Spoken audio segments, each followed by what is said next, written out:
It's Sven Jungbeck again, and today it's proper chords to Tears, one of the most beautiful Django ballads to my mind. And I will play one chorus as a demonstration, and then I will discuss all the voicings and all the chords with you. 1, 2, 3, 4.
Like this.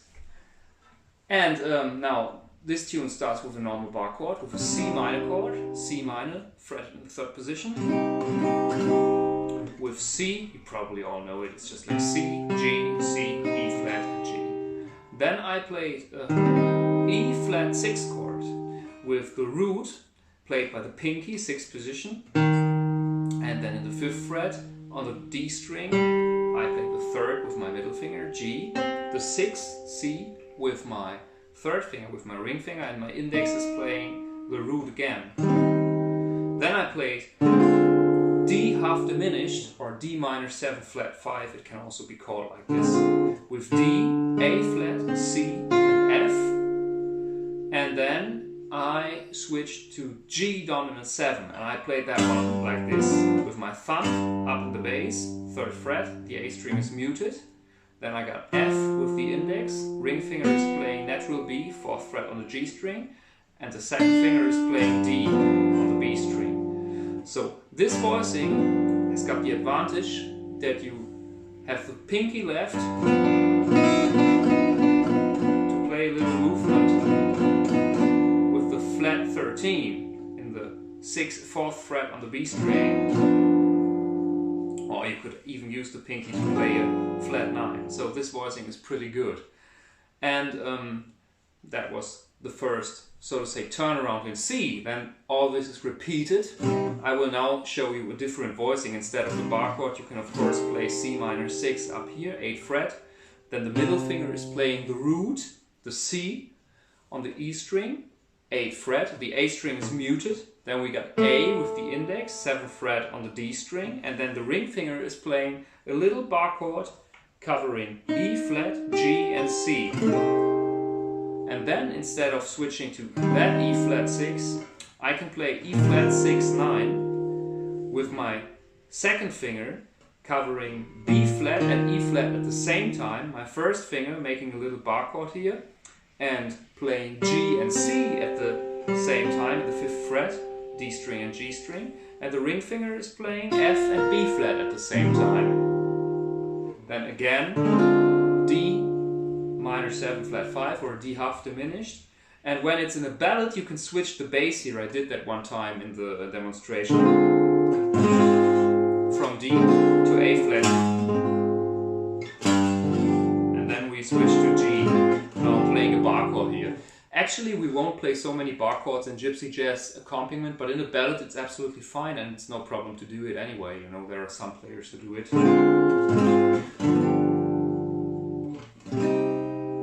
But after that, after the second turn round, we switch from G dominant 7 to C dominant 7 and not to C minor. So the first movement was like this.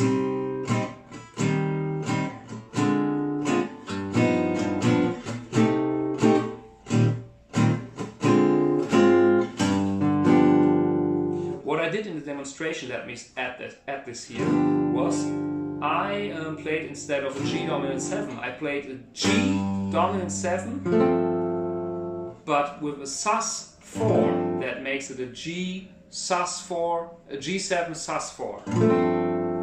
So that means I got a C here in the G instead of the B. This is like a suspend note. And I will release this suspend now to the voicing goes like this. You can also play it with the thumb up in the bass, but I think I played it with my ring finger up in the bass. G, A string is muted. Pinky is playing F, which is the 7 of G. The middle finger was playing an A, and the first finger, the index, is playing the C note. And then I release that somehow to the third, and not only do I switch from C to B, I also switch from A to A flat, which makes it a G dominant 7 flat 9 chord. So the whole movement again.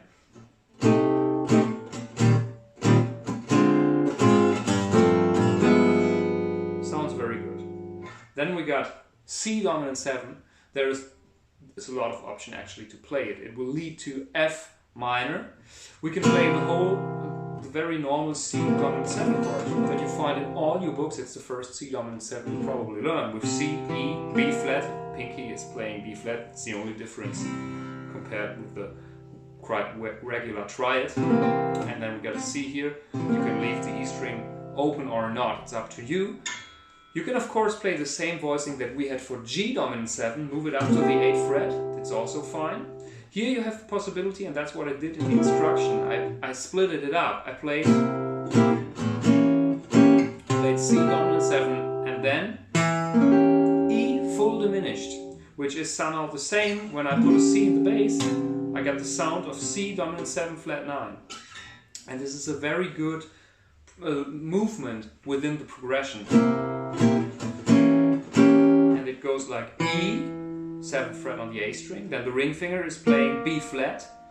My first finger is playing a D flat or a C sharp, whatever you would like to see it, and the pinky is playing G. And then I move to F minor 7, and I can play an F minor 7 chord here, like that one. You probably know that one, it's the common F minor 7 chord from all the jazz books. With F, A flat, then ring finger is playing E flat, and the pinky is playing A flat again. You can, instead of that A flat, you can move the pinky here, so you got F minor 9. And what you can also do, and what I do a lot when I play the regular F minor 7 chord, I, instead of having F in the bass, I choose the 5th and play C in the bass. And that leads very good to the next chord, which is B dim. And for that B dim, I use the pinky here as well. So we got B, natural B, 7th fret on the E string, A string is muted. Then we got G sharp or A flat, it's up to you, however you call it, enharmonic exchange. Then we got the D, 7th fret on the G string, and pinky is playing G, or the pinky can be moved away, and then the bar chord that is performed by the index will make it an F. So the whole thing is like...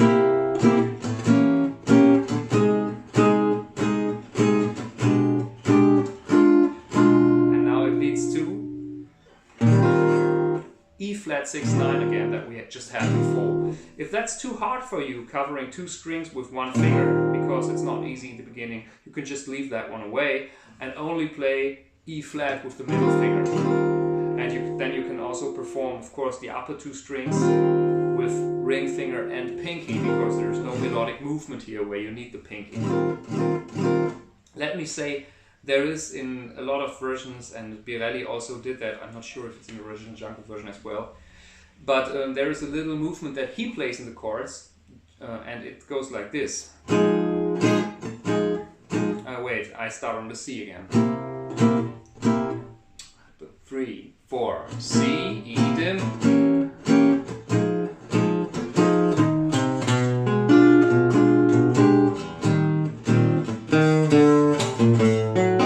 When we go from the E flat, we move the E flat like that one to A diminished. So you got the E flat, 6, 9, and then you play E flat, 6th fret on the A string, D, 5th fret, then we switch to the E string, C, A fret with the pinky, B flat, 6th fret with the middle finger, and then we're in A fully diminished. And the whole movement looks like that.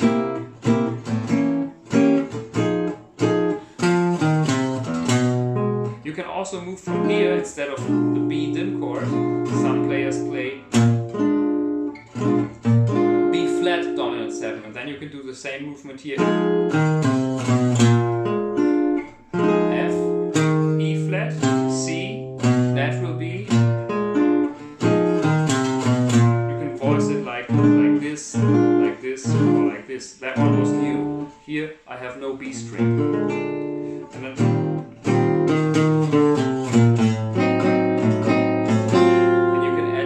melody in the A diminished, and then we go to G sharp diminished, and then in the very end of the tune there comes from the melody this, and you can also play that like here, then go back to C. So this is the whole part A. I will play the whole part A now with all that. This is the turnaround in C. Now I play it here.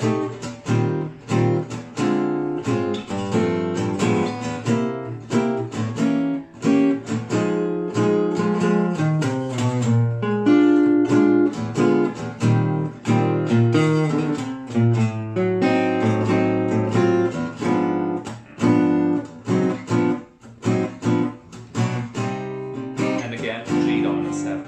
And part A is repeated, and then after that we go to C major. There's a key change. Now we're in the major key, and the first movement is a pretty common movement. Starts with C, 6, 9, and then we're doing a little movement for,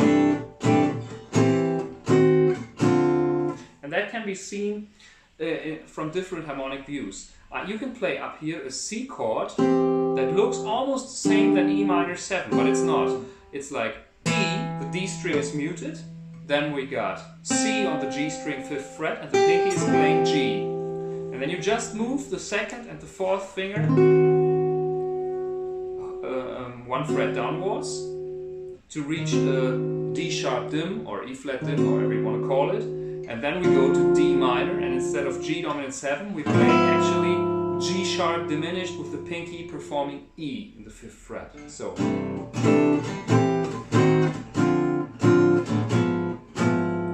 pretty common.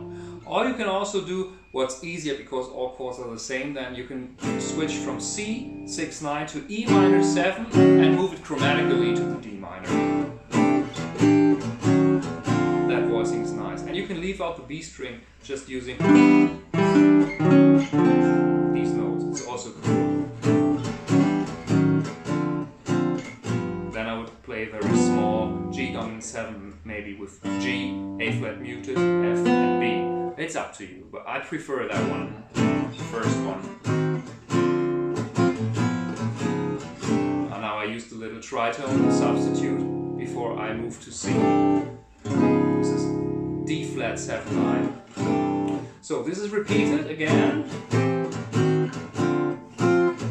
Now instead of C, 6, 9 we play C dominant 7, 9 with C, with G, C, E, and then the ring finger covering all 3 strings, B flat, D and G.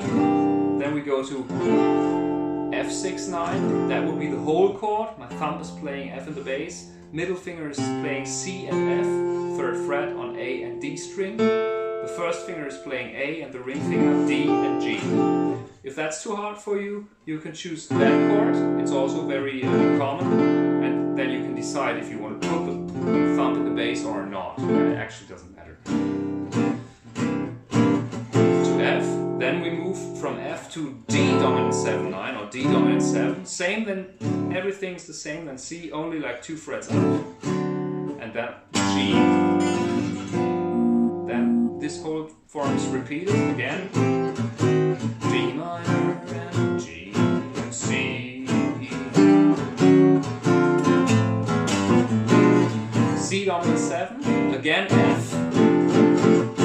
And now the end is different. A flat dominant 7, 4th fret, the same that we had for G, just 1 fret up. G dominant 7, and again C minor and G.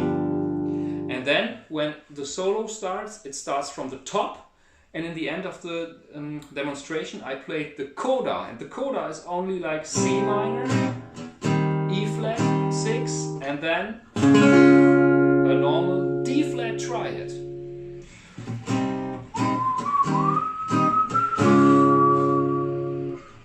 And that's repeated like 3 times, and the 4th time you have a tremolo here, then you can move to G dominant 7, and then a nice ending is releasing it to C major instead of minor. And the movement that I did was that one. And it's a G dominant 7-9 chord with no root here. It looks almost the same than the B half diminished chord, but the pinky is bended to cover 2 strings so that we got the root up on the E string. And then you just make a melodic movement. This is an ending phrase that you should also know on 1 string.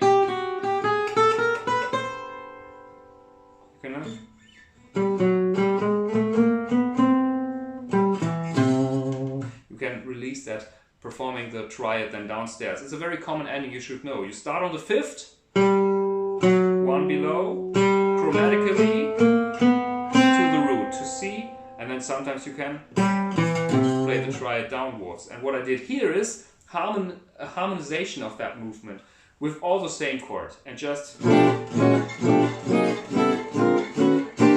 and then having tremolo on C. Any kind of C chords. There are a lot of possible ending chords, of course, for ballads that sound a bit strange. Most of the time I prefer a very common voicing, you know, because the reason I play gypsy jazz is because I like the charming sound of the old times, and but you know, it can be refreshing somehow having maybe a raised 11 or whatever, major 7 with a raised 9, some of those crazy stuff, you know, or having whatever. Now what is stuff like that, you know? You can have that, but actually I would choose a normal C6-9. If you want to know what I just played, I will show you anyway, because maybe you think now, oh, this was nice. It was like an E minor. I usually, you know, if you perform it right, the pinky is playing the root here, and that makes it a pretty hard chord, you know, like E, G, B, and D. So most of the time I just play the root with the open string to avoid that stretch. You know, it's uncomfortable, you know. I mean, I could get it, I could do like, but it's uncomfortable. So then I played E flat minor 7 with a bar chord here, and then here the E flat, and then the 6th fret also the D flat, then D dominant 7-9 with the lead note on the B string, E, and then E flat with the 3rd up here, and then I'm heading for the C sharp, for the F sharp, but I'm playing it here with a C6-9 with the raised 11 on top. That means that the root note is falling while the melody note is rising, you know.